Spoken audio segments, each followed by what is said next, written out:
What up, YouTube? Well, today we got a whole dress-up kit for the Speed.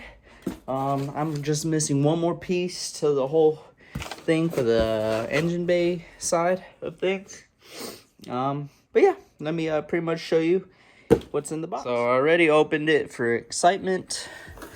We'll see how easy this is to install. I think it is. I got a BBT solenoid cap, like a little dress-up cap for that CVT solenoid. It's black and stuff. Let me take it out real quick from the bag. And so yeah, that's pretty much it.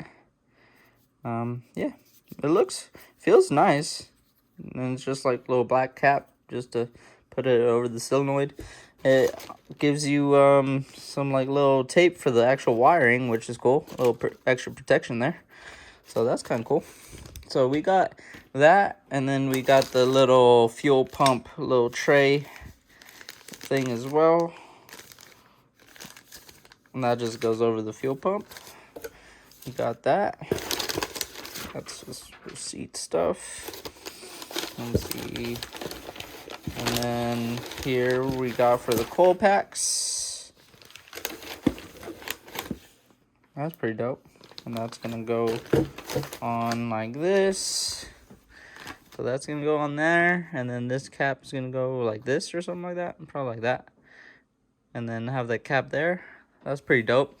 We did install my Cork Sport heat shield. So that's gonna be in the back side. And the only thing else I have is this one. And this goes, so this piece is going to be like over here on that side.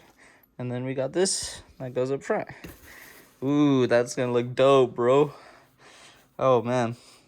And then with my valve cover, I'm going to paint it eventually, probably yellow.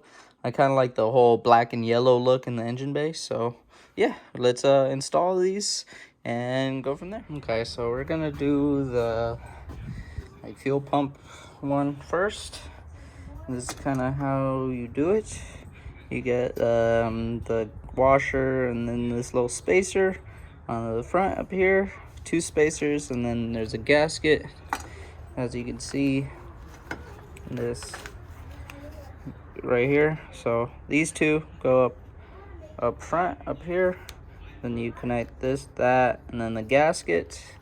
And I'm pretty sure we'll take these two 10 mils off, screw those in, and then, yeah.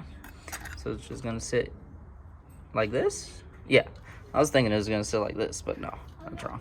So it's gonna sit like that. And then just kind of cover everything. Yeah, dope. So let's take those 10 mils off, two 10 mils off, put this on there, screw them on, and kind of show you how that looks. And then from there, we'll probably do this sensor or this plate down here. I might do this plate down here, then the sensor, and then the actual valve cover one. Yeah, so let's get to it. Okay, so there you guys go. It was pretty simple. Like I said, just put both of them like how I explained it. And then I got this one on first and then adjusted this one. It's easier to adjust from here. I don't know, you can't really see it on camera. Let's see if I can kind of go underneath. Yeah, you can't. There it is. You can kind of see it going down there to the hole. But yeah, that one's pretty simple. Now we're gonna do I'm gonna do this bottom one. I'm gonna take these 2 screws off. You have the washers that go up top, and I'm guessing the spacers go right underneath so you don't see them. So let's take that out and do that. These are pretty basic installs, honestly. Okay, so we're just taking off the 2 8 mils right here with one hand.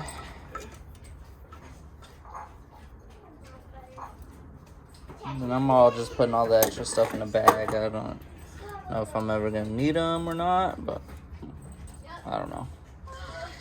Let's take all these off.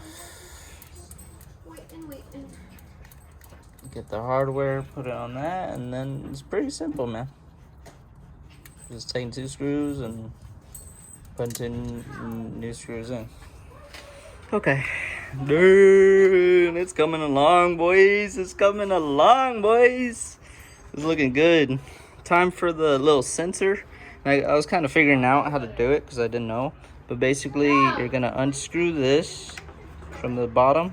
This piece kind of, when you purchase it, you're going to see it connected all that. So you just unscrew that, get this middle piece off.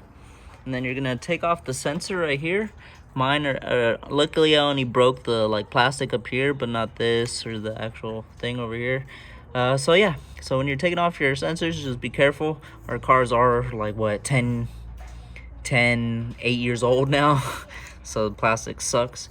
So basically with this little like open space, just put it right under the sensor, put it all the way back like that, and then we'll connect the sensor in carefully.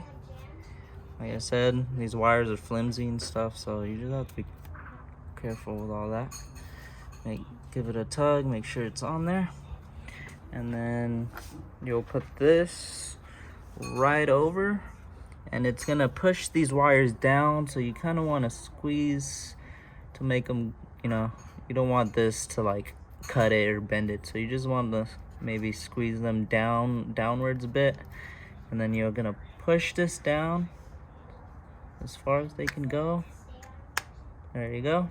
Have them as down. So I'm gonna hold this and then tighten up the screw, and yeah, that's pretty much it. So okay, and there you go. Got the cap on. It does come with like a little wiring shield thing to put on there, but I have this plastic piece like kind of in the way, so I might cut that eventually, but for now I'm just gonna leave it as is. Now we're gonna get this piece in. I honestly don't know where they connect to. I'm guessing they connect to these 4 spots. 1 2 3 4, yeah, so they probably just connect to the actual sensors right here.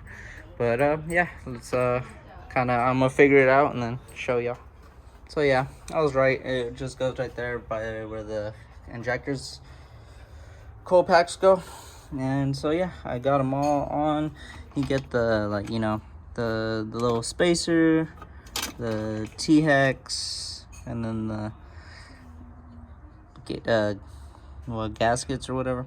And then you put the little rubber piece on the bottom. Those rubber pieces come in clutch because I don't have to hold the spacers in. So now I'm just gonna hopefully slide it in down there. Might have to take this off. I tried to take this piece off, but literally broke on me. So I'm not trying to take that off because then I'm gonna have to buy another one, and I ain't trying to buy another one right now. So let's get it done. Dude, it turned out awesome. Damn. Dude, that's sick. It did look good. The next, I'll just kind of go from there. But honestly, I got 2 more things. I actually have 2 more things that I need to get for this car. The only hint I'm gonna say is they're both from Cork Sport. Yeah, you guys can kind of maybe guess from there on. That looks sick. Obviously, eventually I'll get a new intake manifold. I don't know, I can always port polish it, take all this extra stuff off, take the VVCT or whatever, VCT off, the little valves inside, or I could just replace that with a JMF or a Cork Sport one. I'm not really too sure what I want to do yet, but yeah, I'm also gonna paint this yellow. Like I said, I kind of want some yellow in here. I can change this to yellow, but I don't even think they have yellow air filters like that. I don't know, I can always change the valve cover to different color as well. I'm not too sure, but I kind of want it yellow. I think that would look dope. Yeah, that's pretty much it, y'all. And if you ever want this whole kit, it was about, I think, 200 bucks, around there. You can get it on Adaptive Performance, I think it's called. So you get it from Adapted Performance, and they have this all dress up kit. They also have like a small little kit right here for the power steering, I wanted to get it, but then actually looking at it, I don't know. I'm not too sure. I'll kind of, if you, I don't know if I should get that little power steering look cover too. I thought it didn't look as nice, but I'm not too sure, honestly. But yeah, man, it's turned out real great. The engine bay is looking a lot better. Now I'll be a little more happier to open the engine bay for people. And yeah, that's pretty much it, y'all. Until next time, I'll see you guys later. Peace.